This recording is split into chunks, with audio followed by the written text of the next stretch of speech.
as formulações de CBD, canabidiol, elas têm 0 ou 0, alguma coisa, menos do que 0,2% de THC. Então, você pode engolir uma caixinha inteira, não vai ficar doidão. Não vai ficar chapado. Não vai ficar...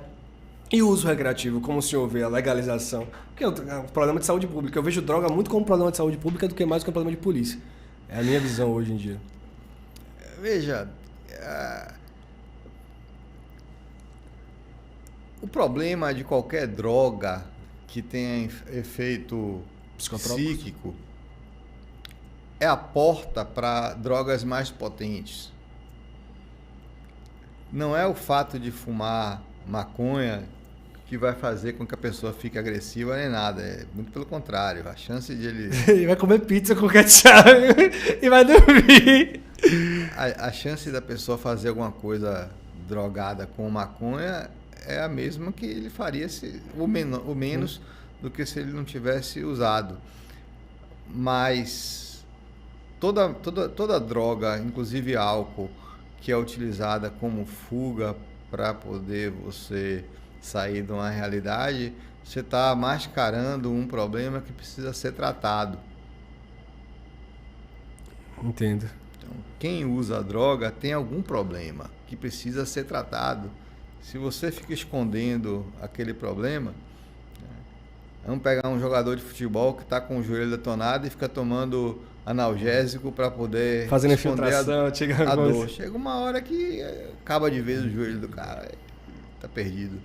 A mesma coisa a droga. Não acho que seja algo fácil de se tratar num país tão desigual e sem controle como é o Brasil. Concordo que... Mas eu acho que a guerra contra a droga a guerra à droga é muito pior do que se a gente tivesse políticas públicas de saúde voltada para... Não digo nem para legalização, porque eu acho que a legalização ainda é um passo muito difícil de se dar no Brasil, devido a justamente esse problema que a gente tem. Mas acho que o primeiro passo, a descriminalização, campanhas de conscientização voltadas do Ministério da Saúde, eu acho que seria ideal. Isso é o ideal. O ideal é difícil de se atingir. Se você for a Amsterdã, você vai ver os bares em que são vendidos, em que você pode fumar maconha. Os coffee shops. Tudo baixo astral, um lugar ruim. Não é um lugar que o cara quer ficar. Não, ninguém gosta de ir para aquilo, não. É porque eu pensei, o cara que usa droga, seja qual for a droga que ele usa, no máximo ele está se autolesionando, sabe? Claro, a droga hoje ela gera uma grande violência, que é outra parada discutida, mas em termos de saúde, nos países desenvolvidos, a droga ela é tratada como um problema de saúde pública. Eu acho que só o problema da droga é só esse, né? Levantando a bola aqui a gente falou do tratamento, mas falando da droga como recreação, eu acho que é esse o problema, né? Não é um problema de polícia. É mais ou menos assim que eu me enxergo. Álcool faz muito mais mal do que maconha e não é controlado no Brasil. Exatamente, como é controlado em outros países. O álcool nos é controlado. Nos Estados Unidos é. Você não pode nem beber na rua, né, nos Estados Unidos. Aqui não é controlado. Aqui, quantidade de pessoas que se acidentam de moto e carro porque dirigiram alcoolizada, quantidade de pessoas que matam pessoas, que suicidam. Que entram para outras drogas, muito mais que o uso de maconha. Tendo álcool... Cirrose hepática, entre outras, a gente podia enumerar vários problemas. Agora, se você for falar que vai controlar o consumo de álcool no Brasil, meu amigo, o mundo cai em sua cabeça. Mas eu acho que é uma pauta interessante até de se levantar no futuro, porque todos os países realmente são controlados. A Austrália... Mas sempre foi. Uma coisa é você ter um ambiente de permissividade e ir lá e regular. É mais complicado, é mais difícil.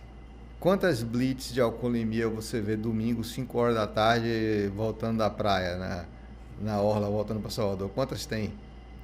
Nenhuma. Nenhuma. Porque a polícia sabe que vai estar todo mundo bêbado e não vai fazer. Então, você acredita que talvez fosse obrigatório, né?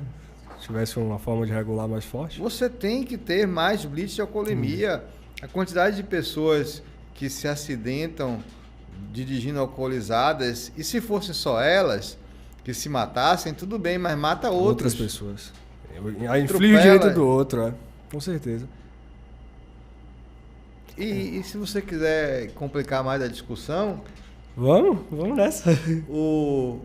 Uma pessoa que pega a motocicleta sem capacete, bêbada, e tem um acidente, e que precisa chamar o SAMU, vai para o hospital, pega uma vaga de UTI e fica lá 3 meses naquela cama, e aí você pega seu pai, meu pai tem um AVC, tem um infarto, chega lá, a UTI tá cheia porque um irresponsável bebeu, bateu a cabeça e se achou no direito de ocupar a vaga que seria minha ou do meu parente.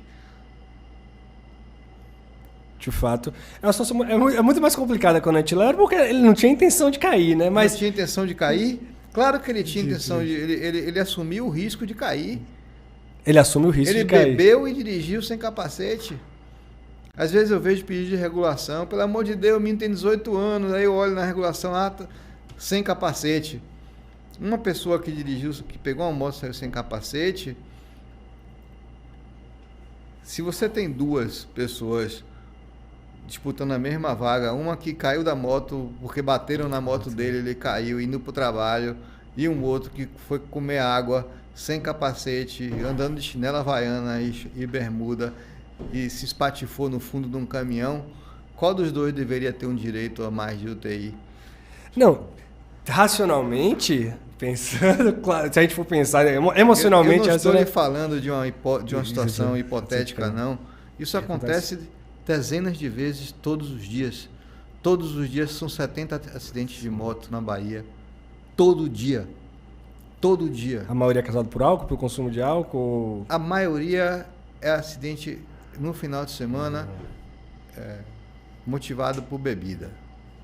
É um dado interessante, eu não passava pela minha cabeça. Final de semana. Segunda-feira tem 200 cirurgias ortopédicas para serem feitas que aconteceram nos 3 dias do final de semana.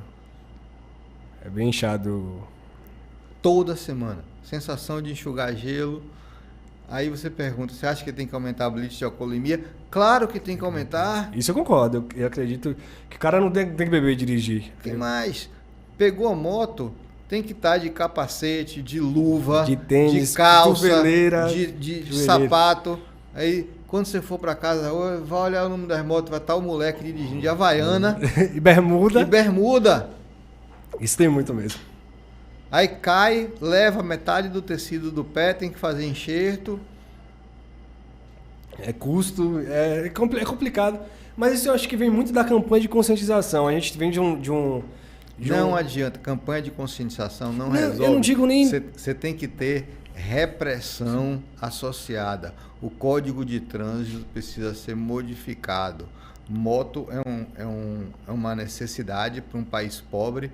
As pessoas não têm dinheiro para ter carro, mas elas precisam andar com uma indumentária adequada para poder dirigir uma moto. Não, mas quando eu digo, doutor, é na base, quando eu falo essa conscientização é na base. A gente não vê nas escolas aula de trânsito, a gente não vê nas escolas, que eu acho que é aí que se forma o adulto que vai chegar e vai dirigir. É aí que eu enxergo a situação. Eu acho que o grande problema hoje de educação, no contexto geral, seja educação acadêmica, seja qual for a educação, é na base. Mas demora 20 anos para você ter... Para repor, para refazer isso. Para você ter resultado. E você precisa fazer alguma coisa no curto prazo. Hoje, as pessoas estão... Você está tendo uma geração de sequelados sendo criada. Que a gente não mostra a realidade que está por detrás disso. Mas se a gente quisesse chocar, basta ir no HGE aqui em Salvador, no setor de traumatismo raquimedular, para ver a molecada que está lá, paraplégica, tetraplégica, com escara, porque fica deitado na cama, aí a pele apodrece, faz um buraco, perde o tecido nas costas, no pé. Tem que ter sempre alguém movimentando. Esse menino, quando for para casa, em home care, vai condenar um parente a deixar de trabalhar para poder ficar cuidando dele o resto da vida.